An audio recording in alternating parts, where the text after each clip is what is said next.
ഇത് ആഗ്രയിലെ ചുവപ്പുകോട്ട. മുഗൾ സാമ്രാജ്യത്തിൻ്റെ അധിപനായിരുന്ന അക്ബർ നിർമ്മിച്ച അതിമനോഹരമായ ചുവപ്പുകോട്ട. പുരാതന കാലത്ത് ചൗഹാൻ രജപുത്രന്മാരുടെ കയ്യിലായിരുന്ന ബാദൽഘട്ട് എന്ന ഈ ചെറിയ കോട്ട പിന്നീട് ലോധി വംശത്തിൻ്റെ കയ്യിലായി. അതിനുശേഷമാണ് അക്ബർ ഇത് പുനർനിർമ്മിച്ചത്, അതിമനോഹരമായി നിർമ്മിച്ചത്. ഇവിടെ നിരവധി കൊട്ടാരങ്ങൾ ഉണ്ടായിരുന്നു ഈ കോട്ടയുടെ ഉള്ളിലായി. ജഹാംഗീർ മഹൽ, ശീഷ് മഹൽ, ഖാസ് മഹൽ തുടങ്ങി വിവിധ കൊട്ടാരങ്ങൾ ഈ കോട്ടയ്ക്കകത്തുണ്ടായിരുന്നു.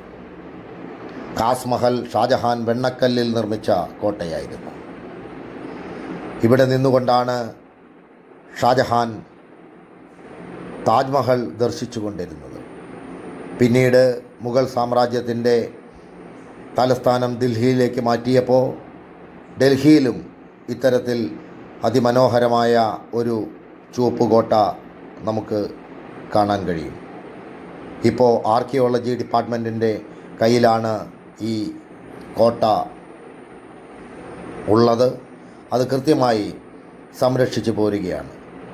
ലോകത്തിൽ ഇത്രയും മനോഹരമായ കോട്ടകൾ നമുക്ക് കാണാൻ കഴിയില്ല.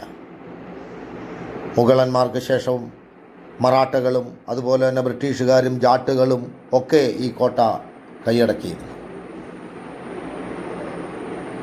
ബാദൽഘട്ടിൽ